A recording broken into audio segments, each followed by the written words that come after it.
వ్యక్తి కిందనే పని చేయకుండా ఇంకా దినేష్, సతీష్, క్రిషాంక్ ఇంకో ముగ్గురు ఉంటారు కన్వీనర్స్. వాళ్ళకు పని చేస్తే కూడా తిడుతుండే. వాళ్ళతోనే కలిసిపోయి పైసలకు అమ్ముడు పోయినావా, నా మీద కుట్రలు చేస్తున్నావా అంటుండే.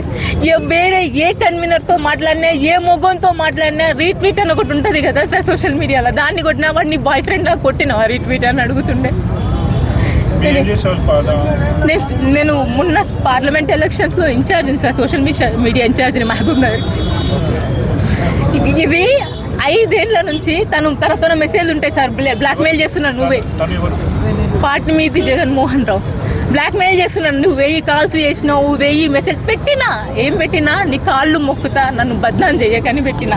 ఒకవేళ నీకు ఇంకేదైనా ఆశ ఉంటే అదన్నా చెప్పు కానీ నన్ను బద్నాం చెయ్యకని చెప్పిన సార్. సెక్సువల్గా కూడా నీకేమన్నా ఉందా చెప్పు అంటే అది కూడా కాదని చెప్పిన. అన్ని రకాలుగా నన్ను టార్చర్ చేయకుండా ప్రశాంతంగా లేను, నా చదువు అన్ని వదులుకొని వచ్చిన అని చెప్తే కూడా వదలలేదు సార్.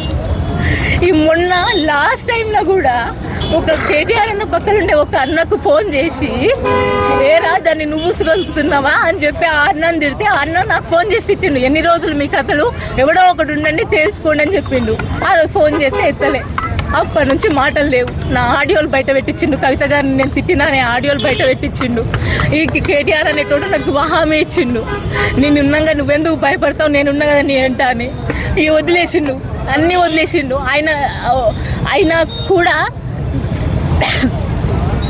అయినా కూడా నేను వీళ్ళని లెక్క చేయలేదు సార్. ఎందుకంటే నాకు నా మామ ఉన్నాడు అనే ఒక ధైర్యం, మా ముందు ఒక ధైర్యం, నా ఊరే నా ధైర్యం అనుకొని చివరికి నా మీద కక్ష తీరక అహ్మద్ పాషా అనే ఒక వ్యక్తి కేవలం నా పేరు పెట్టకుండా నన్ను ఏడిపించిన వాళ్ళు, నేను కేసు పెట్టిన వాళ్ళ పేర్లు పెట్టి, నువ్వు వీడిని ఏడిపించినవంట, నీ కాలేజీలో ఎవరినో సార్ని ఏడిపించినవంట, ఇది నీచమైన చరిత్ర, మీ అమ్మ సొంటిది, మీ నాన్న సొంటోడు, కొట్టేసిన కేసు సార్ అది.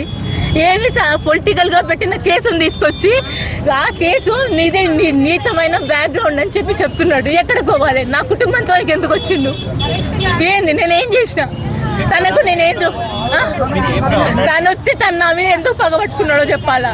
ఇది ఆగదు సార్, ఇది ఆగదు. ఇది వాడొచ్చి కాంప్రమైజ్ అయ్యి నాతో చెప్పాలి. నాకు ఏమో వద్దు సార్ తన నుంచి. నేను పైసలు ఆశించాల్సిన అవసరం లేదు, బతికేంత ఆస్తుంది, బతుకుతా. మా అమ్మ నాకు ఫ్రీడమ్ ఇచ్చింది, చదువుకోగలుగుతా. నేనేం నామగ్రాలని కూడా కాదు, నాది నాకుంది. మీరు ఒకసారి రాష్ట్రప్రియ గురించి ఇంతే మీకు చెప్తారు, అందరూ కాంగ్రెస్ వాళ్ళు చెప్తారు, బీజేపీ వాళ్ళు చెప్తారు, బీఆర్ఎస్ వాళ్ళు చెప్తారు. నాకు వాడి నుంచి ఏమీ వద్దు.